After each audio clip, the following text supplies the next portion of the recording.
Welcome everybody to Solo Ship Week 17. Jam, we're moving through the season. We're almost at the end. We got a pretty chaotic week though in front of us with Week 17. Yeah, on our group text today with some of the OWS guys, Zandamir said I feel like yesterday's content will all be obsolete by tomorrow, which is kind of how this slate feels. It's I was on the Pete Overs at my show with Pete a minute ago, and I was saying like it's not week 18, but it almost has some week 18 feel to it this week. So yeah, really interesting slate for sure.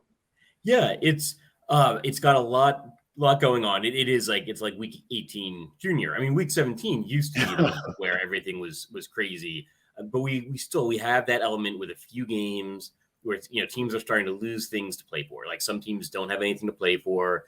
Some teams don't have anything to play for this week, but they do next week.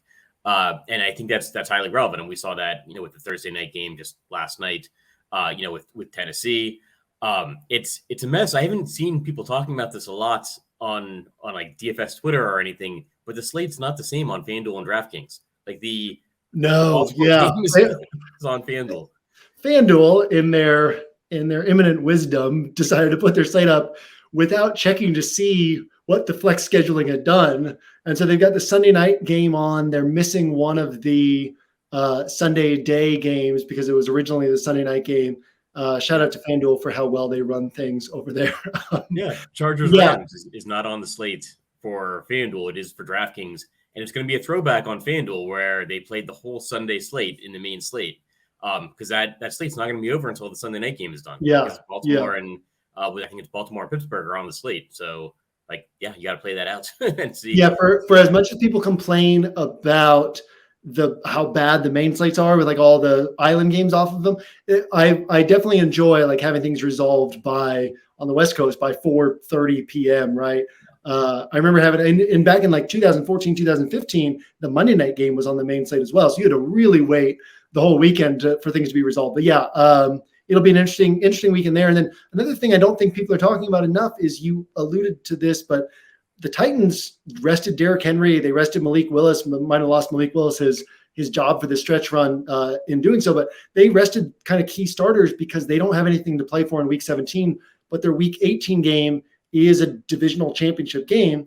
The Jags are in the same situation, right? Doug Peterson said, we're going to play these guys, but coaches lie sometimes. And so I don't think that people have really, I'm seeing high ownership projections on ETN, on Zay Jones, on Trevor Lawrence.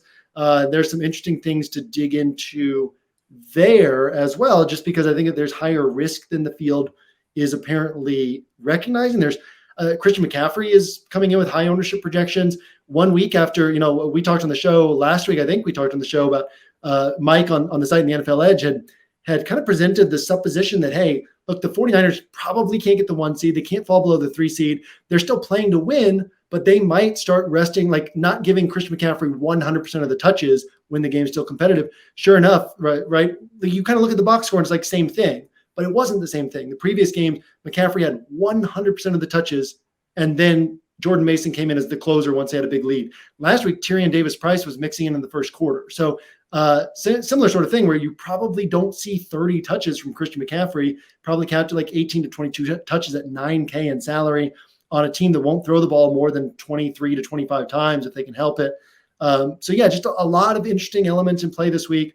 One of the things I said to Pete was a couple weeks ago, I had a week where there was like a lot of popular landmines and I missed all of them, but then ended up on other like low-owned landmines. But it's kind of like a week like that where I feel like step one is identifying where the popular landmines might be and avoiding those first, and then trying to get like solid scores in other spots. So it's definitely a week where I think the field is maybe not as locked in as they are early in the season. And it's a week where you need to be locked into all the different like variables on this slate. Yeah. And so actually, I think the content across the industry is not as sharp this week as it usually is because it's New Year's Eve. And we're recording this on Friday, the day before New Year's Eve. The slate itself is going to happen on New Year's Day. And that almost adds like a Korean League baseball element where on the West Coast, I'm not sure some people are going to be up in time to like update their lineups because it's going to be New Year's Day. So people are going out late on Saturday night or, for New Year's Eve, they may not be up in time, on Sunday to update those lineups. And yeah, I mean, it's tough. It's the holidays. It's tough getting content in. There was a sentence on one of the OWS write-ups, the Edge. It was the Atlanta Arizona game, and you actually in your comments you said this is one of the best write-ups I've seen, or you said it's an it's like a Hall of Fame NFL Edge write-up. And you called out a sentence, and it was not the sentence that I thought was like one of the best sentences I've read in a write-up, but I wrote it down. I was like, people should have this like on a post-it note for like week 17, week 18 in NFL. But I think it was Hilo wrote, there's hidden upside in the variance associated with late season personnel decisions on teams out of playoff consideration or contention.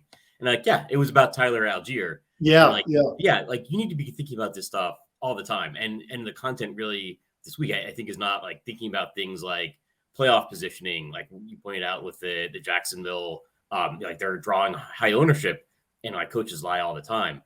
Contract incentives, records. I think Justin Fields could break the record for rushing yards by a quarterback, but he needs to average a lot of rushing yards.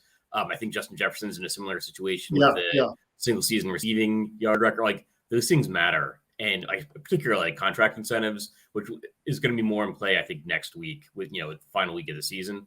But you need to be thinking about those things. Yeah, I think you bring up a great point with Jacksonville, because that is a situation that makes me really nervous, because I think like Doug Peterson said, like we just don't rest our starters. But if I could, like he's done it before, I think with Philly, and if I could like count how many times going into the last week of the season an NFL coach says just business as usual, and the quarterback, the starting quarterback is like home by the fourth quarter watching the rest of the game on TV, right? Because like they just don't come out for the second half.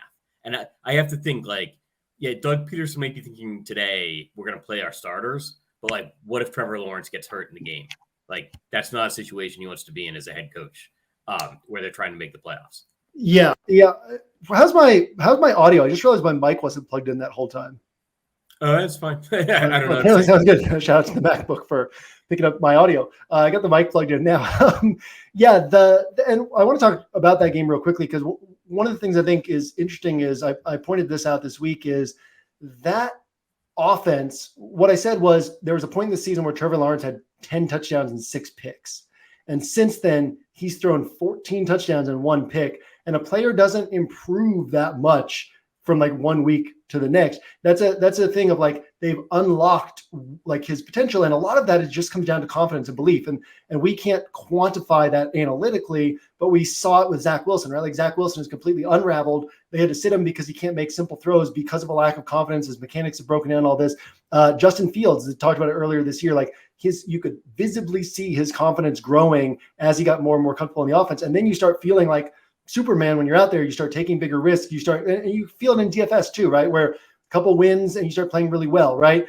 And so with Trevor Lawrence, this isn't like, oh, he suddenly got better. It's like this offense got in a rhythm. This team started believing. This team kind of has a good feel for what they're doing. There's a lot of confidence. So I think that if you're Doug Peterson, I feel very confident saying Doug Peterson doesn't want to break that.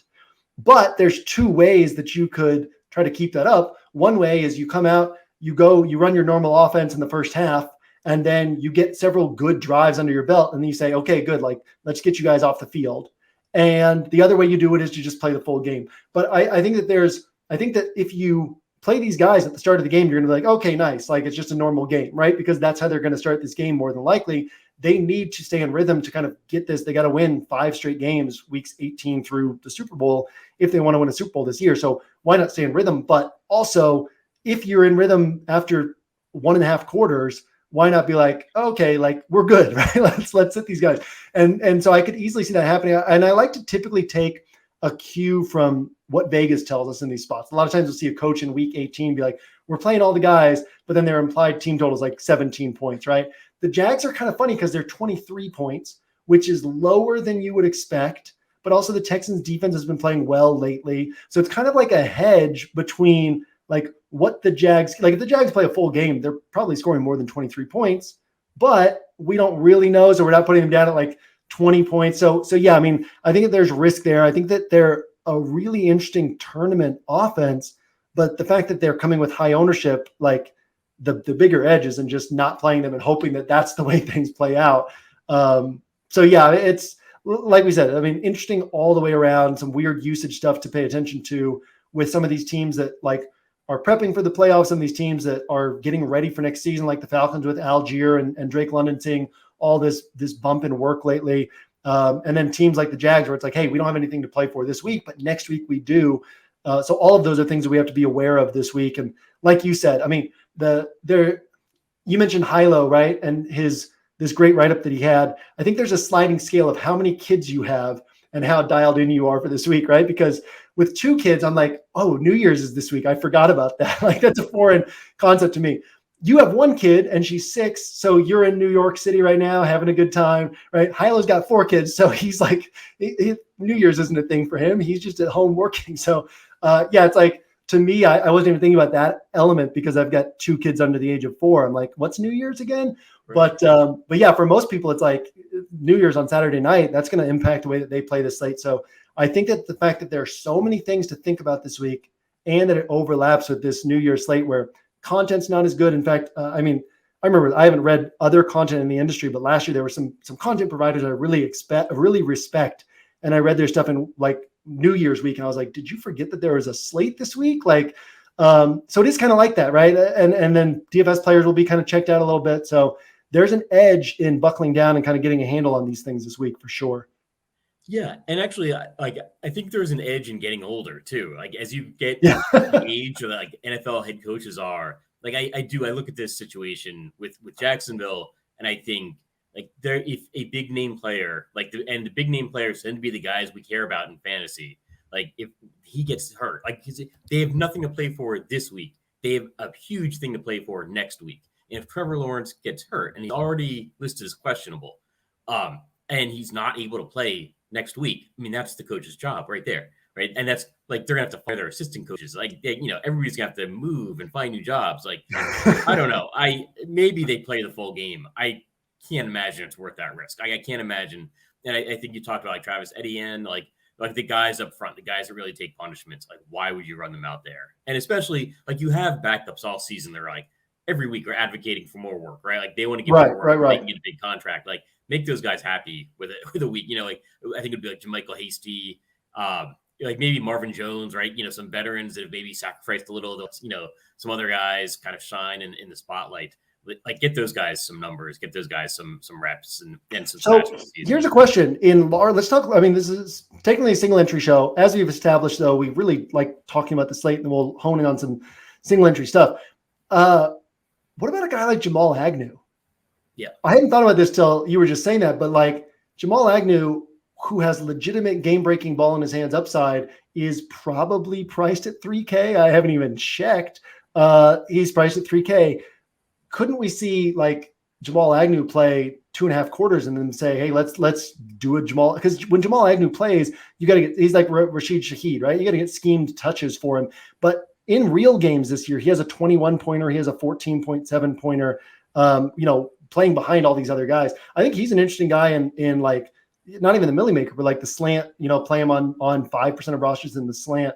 I don't think I'd put him on my tighter builds, but yeah, there's some interesting angles like that are pretty fun on this week. I think and I still really, so let's talk about this too, because I think this is important for all contests. Greg Dortch. So we got news like an hour and a half ago that Colt McCoy is out with an apparent concussion. But one of the interesting things that we dug into in the NFL Edge this week, that was the game that Hilo wrote up, was that the Cardinals have had basically the exact same pass play rate through 3 different quarterbacks. Cliff Kingsbury doesn't change anything. He's just like, who's starting? I don't know. Just call the same plays, right? So David Blah is starting this week. They're still going to run the same offense. They're still going to call the same number of pass plays. And Greg Dortch, I think that this level of uncertainty around his role, this is the shorter show, so we won't dive into all of it, but he had these 2 games where he was healthy, active, and randomly just didn't play. Like hardly played at all. AJ Green got a bunch of snaps in those games. Robbie Anderson played ahead of him. And then last week they put Dortch back in. He did the same thing he's been doing all season. He has 5 games where he's seen 70% of the snaps or more. In all 5 of those games, he scored at least 13 DraftKings points. In 4 of them, he scored at least 15 DraftKings points. In 2 of them, he scored at least 22 DraftKings points. He's $3K. If we knew that he was getting all the snaps, he would be 50% owned. and we would just be like, well, yeah, he's a chalky piece that you just have to play. And then, we're playing 8 roster spot DFS. But he's going to be probably under 15% owned, maybe under 10% owned because of all the uncertainty, because of the quarterback switch. And so the fact that we can get a potential like separator at 3K is really interesting. So that's for like all styles of play, small field, large field. And then it's interesting to say like, hey, what does a Dortch Agnew roster look like, in large field play? Because you have this salary structure that nobody else will have. So curious your thoughts, if you have any thoughts on Dortch, and then Agnew or any other like off the board players that we might be able to benefit from this week. Yeah, I do. I think so. I read the write-ups on OWS last night, and I read that you guys are really high on Greg Dortch, and there was still some uncertainty over whether James Conner was going to play. And it looks like he is. I think he practiced today, so he's going to play. And then there was uncertainty at the quarterback position. But I was thinking like, yeah, Dortch and like maybe even Trey McBride. A little bit high on Trey McBride on the, I think it was like the Christmas slate. Because he seems to do well in college, near minimum price tight end.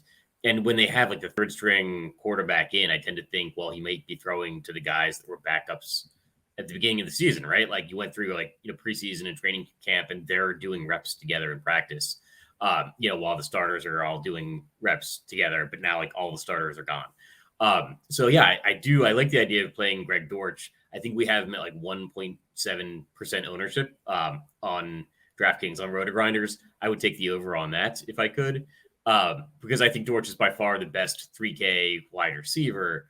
It's just, I don't know if you'll have to go to a 3K wide receiver. Like I was thinking like DJ Shark is only 4,300. Yeah.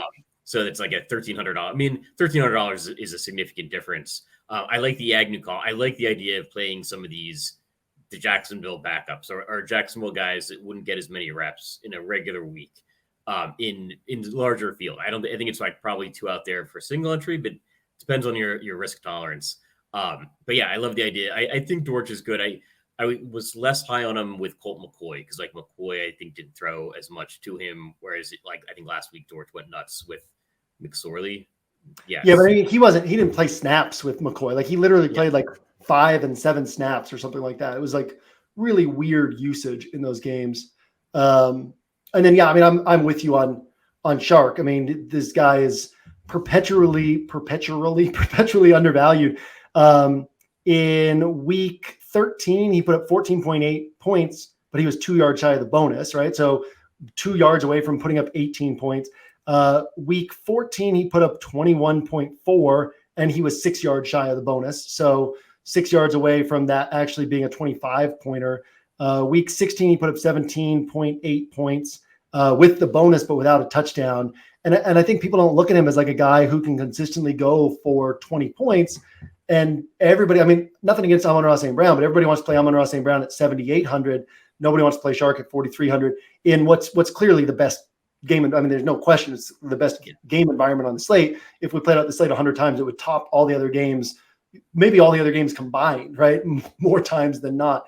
And so, I mean, I think Shark is, and this offense, it's like they've got Amon-Ra St. Brown, they've got Shark, and then they've got like a massive rotation at the number 3 wide receiver spot. At tight end, they've been running more 2 tight end sets. They've got a 3-man rotation in the backfield. So it's like these are the 2 staples on the offense are St. Brown and Shark, and people just kind of go to the one staple in St. Brown and not to Shark. So I love that. I mean, I'm going to have to force myself to not play him on like 80% of builds this week because there are still pathways where he gets 7 points, and I want to be able to still win if that happens. But no, I mean, he's like a legit like 40 to 50% of rosters type guy to me. He's a definite like single entry type guy for me this week.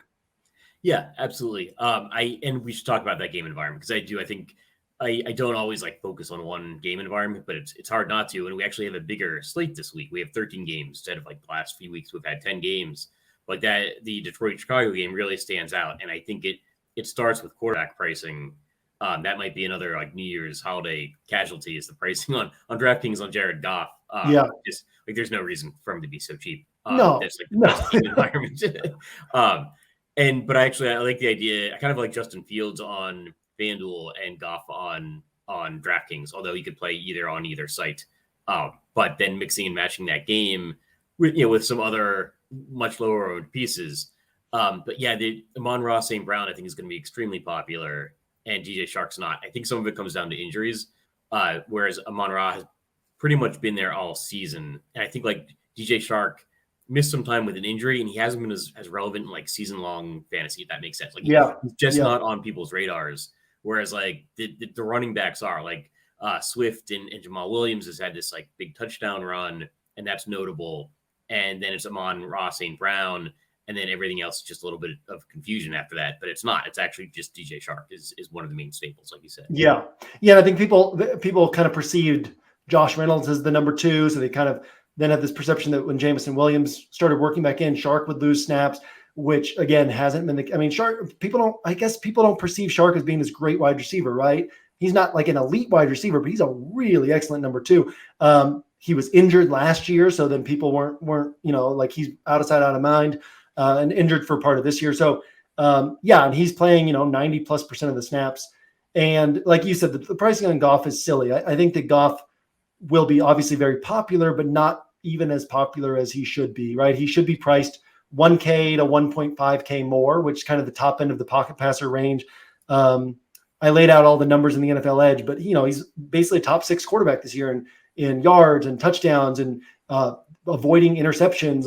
And he's a clear Pro Bowl quarterback this year, and they're passing the ball at a super high rate recently. Whereas they started the year being like, okay, let's be a run focused team and we'll pass the ball if we have to. And then throughout the second half of the season, it was like, let's proactively pass the ball. 5 straight games with 37+ pass attempts. Like, this is a team that is going to come out and throw the ball and try to win through the air. And Goff has been absolutely excellent. And this Bears defense has allowed the second most points per game in the NFL. The Lions have allowed the most points per game in the NFL. So yeah, it's crazy. I don't think that anybody perceives this Lions team or Jared Goff as a quarterback the way that they should. Lions 5th in points per game. Like, this is, take away their record, this is an elite team, right? They had all these 2-point, 3-point losses. And they're 6-2 in their last 8 games, I believe, is what they are. Like, yeah, Goff is just not a smash play, right? Because he's a pocket passer and things can break down if he doesn't get the touchdown, doesn't get the bonus, but just like a clearly mispriced play on this slate. And like we said, like, because Shark will be lower owned, Goff plus Shark just becomes a really unique way to play this when it shouldn't be, which is a nice setup to have. Yeah, actually, I haven't really looked like position by position. Just I looked at quarterback. I like Justin Fields. I like Jared Goff, and I kind of like Patrick Mahomes. There's almost nobody else at quarterback. Like Trevor Lawrence is a huge question mark. He's maybe like the 4th most popular, but like he could be out, and it's a dangerous play. It would not shock me at all if he just plays one half, or if he doesn't play at all. And then like I don't know who you've got after that, because like some of the games where it like playoff positioning actually matters, like are not very good game environments. So like I was thinking like Tampa Bay and Carolina, like that game means a lot, but it's not a very good like fantasy environment. I think Green Bay, Minnesota is maybe more interesting, but it's still probably not as good an environment as you would maybe think. Like it's certainly like not as good as like if it was being played in Minnesota. I don't know. I think Cousins and Aaron Rodgers are like plausible, but like after you get past like Goff, Fields, and Mahomes, it's pretty slim pickings, and it wouldn't shock me at all if like Goff, we're projecting Goff like 15% ownership. He might hit like 30 or even more like in single entry. But I actually don't know that I would even fade him at that. And it's like if you take away positional designations, you're not really like at another position. You wouldn't be that bothered by a really good 5,600 play being 30% owned.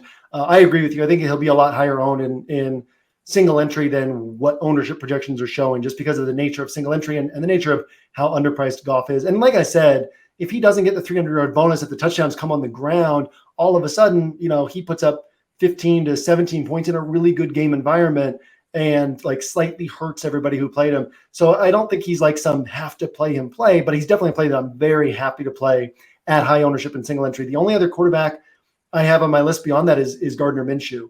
And it's, and in large field play, I like Russell Wilson, but we're talking about if we start focusing on single entry, like tighter builds, it's Mahomes, it's Fields, it's Goff, and or Gardner Minshew. It's basically whoever plays quarterback for the Eagles. So Minshew or Hurts, I would be happy to play them.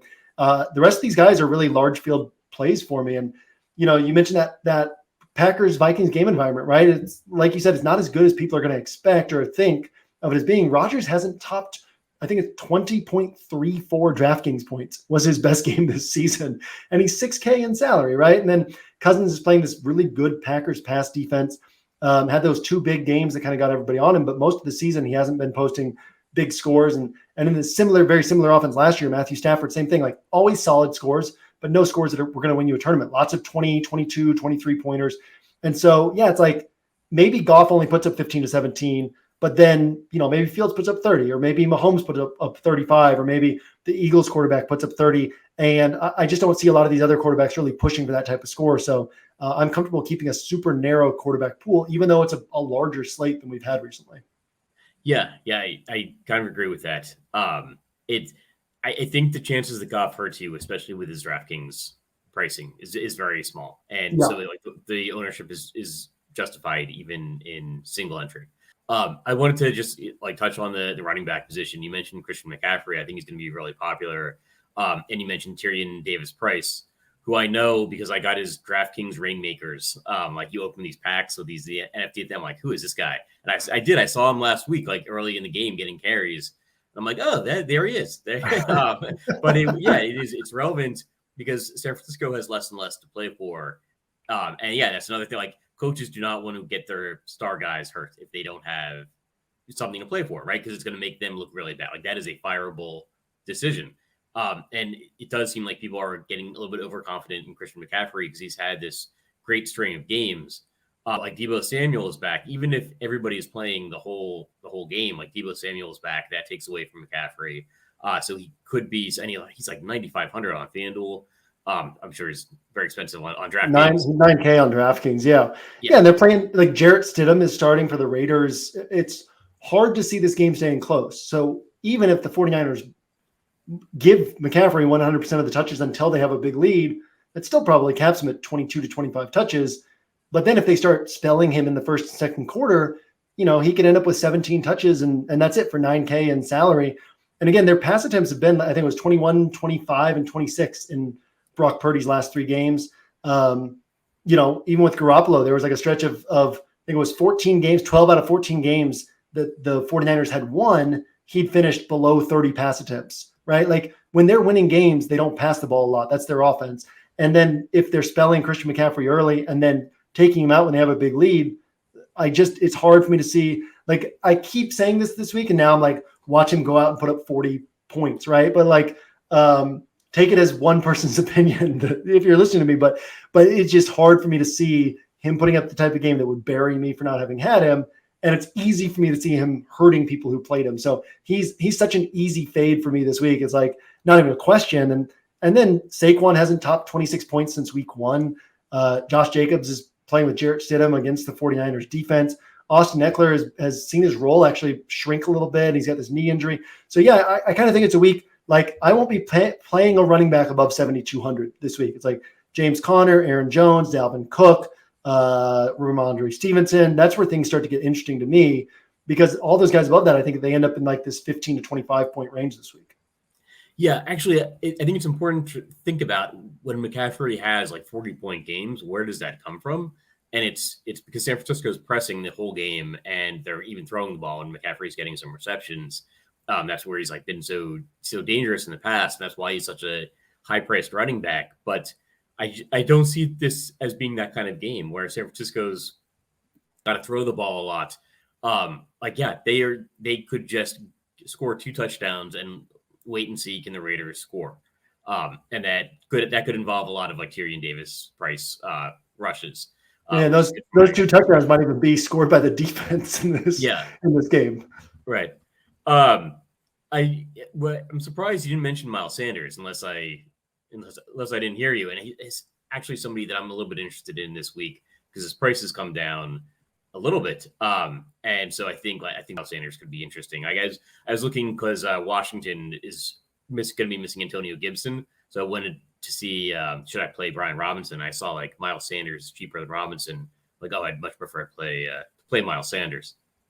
Yeah, no, when I was going through that running back list, it was I stopped at the 6,800 range, but yeah, down in the 6K range, McKinnon's interesting to me. Miles Sanders is interesting. If Aaron Jones is still banged up, AJ Dillon is interesting to me. And they're more interesting to me than these cheaper guys because I like Algier. I like DeAndre Swift, But these like Brian Robinsons and Zonovan Knights, and it's hard for them to get more than 20 points, like, so it's hard for them to bury you for not having played them. It's also hard for them to like separate if they have like a really good game. They're still not really helping you win a tournament. They're just kind of keeping you on pace and taking up a roster spot and not saving you that much salary. So I much prefer spending a little bit extra to get up to the Miles Sanders or the Jerick McKinnons. Miles Sanders is interesting, right? Because I was banging the drum on him, and I was banging the drum on him when he was low owned because he is a volatile range of outcomes guy, but he can put up these 30 pointers. But lately he's been high owned, and kind of, it's funny, like he's been high on the last 2 weeks and had two of his worst games of the season in the last 2 weeks. But I think people are still going to go back there because like, where else do you go this week? So he is typically the kind of player that if he's low owned, I want to play him. If he's high owned, if he's low owned in a good matchup, I want to play him. If he's high owned, I want to fade him. But this is a week where, yeah, I mean, like one of the things I said this week is like Miles Sanders doesn't know if he's high owned or not. The Eagles don't know if he's high owned or not. The Saints don't know if he's high owned or not. Like whatever happens there is independent of his ownership. So he can certainly still hit at high ownership. It's just that since he has such a broad range of outcomes, I typically avoid him when he's high owned. And this week it's looking like he'll probably be popular. But yeah, if he goes for 140 yards and 2 touchdowns, which he's done 3 times this year, he's a super smash play at 5,900, right? He has 3 games of like 30 to 35 points, and he's 5,900. That's pretty crazy. So yeah, I'd much rather play him over like the Brian Robinson, who probably gets you 15 to 20 in a really good game. And that's really where I'm more focused, is these like 5.8K to 7.2K running backs, and then throw in DeAndre Swift and Tyler Algier kind of on top of that. Just bringing up staying with that game with the Saints, I want to point out, I think Taysom Hill is still like tight end eligible on FanDuel and only quarterback eligible on DraftKings. I don't think he's consideration on DraftKings, but as teams start to experiment a little bit more as the season goes on, like the Saints, I think have nothing to play for now. I kind of like the idea of playing some Taysom Hill rosters, even single entry, and certainly in multi-entry, not on DraftKings, but on FanDuel, because like that could be a thing where New Orleans says, all right, we're going to like get him more pass attempts than we have, or we're going to, we're just going to have more, red zone. We're giving the ball to Taysom Hill. Cause I think it's a big contract. I think they want to justify it. And like Taysom Hill is a guy that can break a slate if he like passes for a touchdown, rushes for a touchdown at the tight end position, but not a consideration on DraftKings. Yeah, I think that's super sharp. Last week I said Taysom Hill at 4,800 in large field play on our show, and like a small allocation. Like later that day, or maybe it was on Saturday.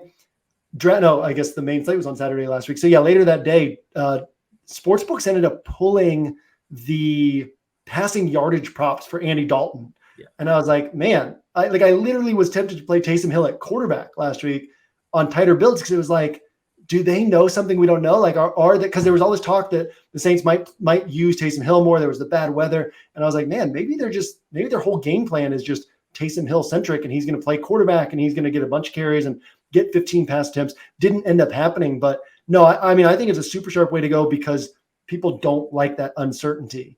And yet, if he goes out there and has one of his big role games, like his ceiling is so high.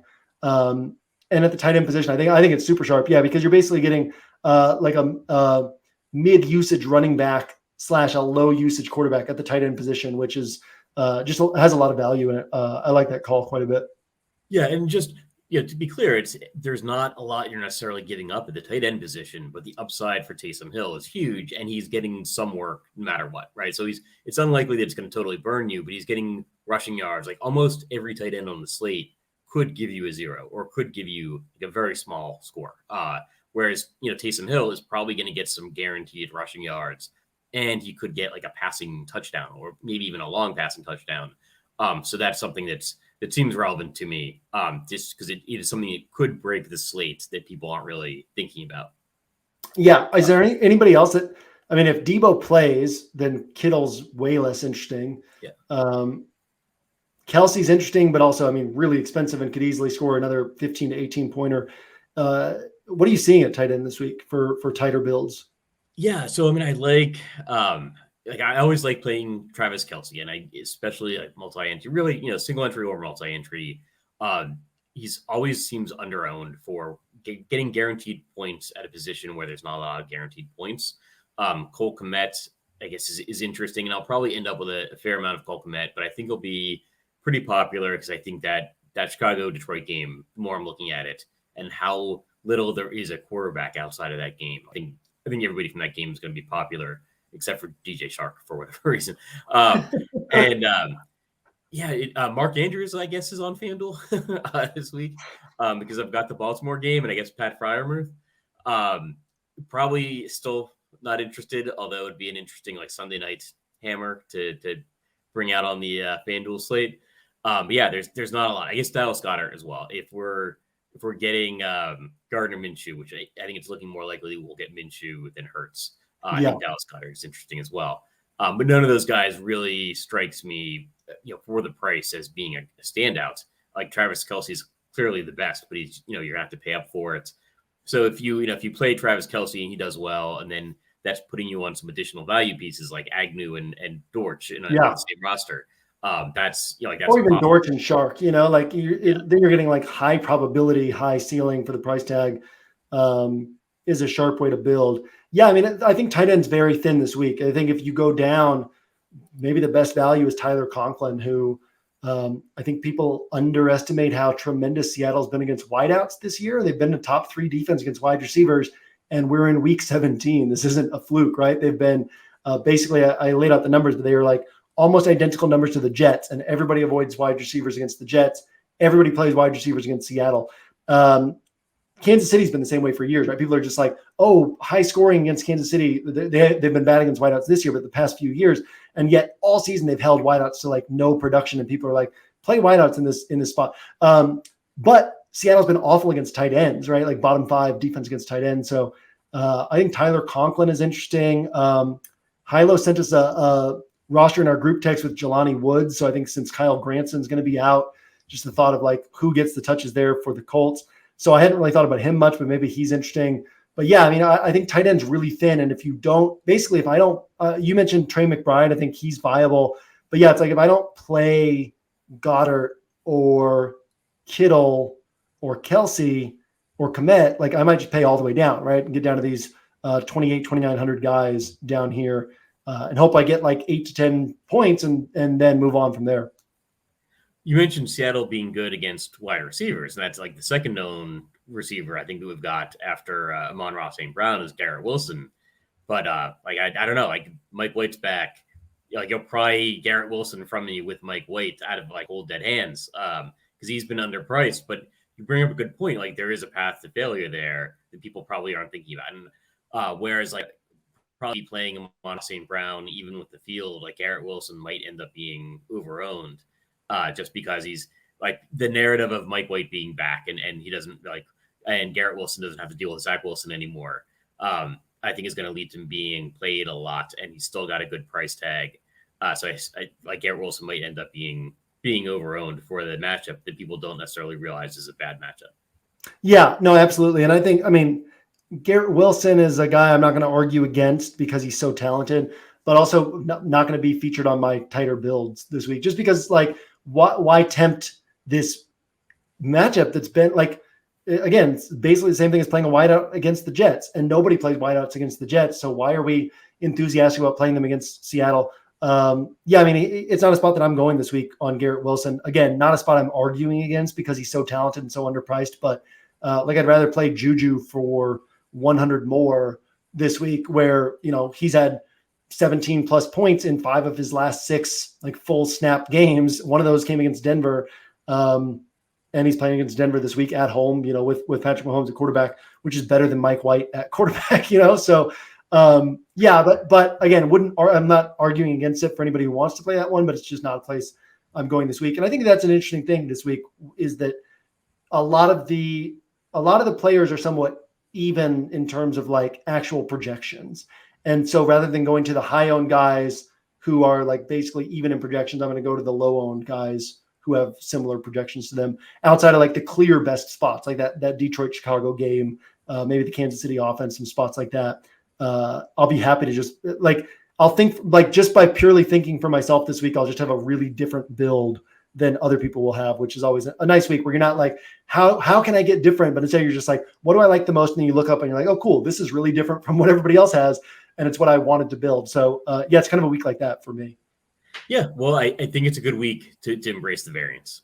Just because I think a lot of people are going to be playing rosters based off of popular projection sets, and I think those projections don't include the variance that goes into some of these late season decisions that coaches are making. So any final thoughts? We're a little bit over on time. Any final thoughts for the week? No, looking forward to seeing how this this strange slate shakes out. It gets like you said, it's like what did you call it? A week 18 junior. So to prep us for the craziness that we'll have next week in week 18. All right. Well, everybody, that'll do it for Solo Ship week 17 or week 18 junior. I'll see you guys all next week.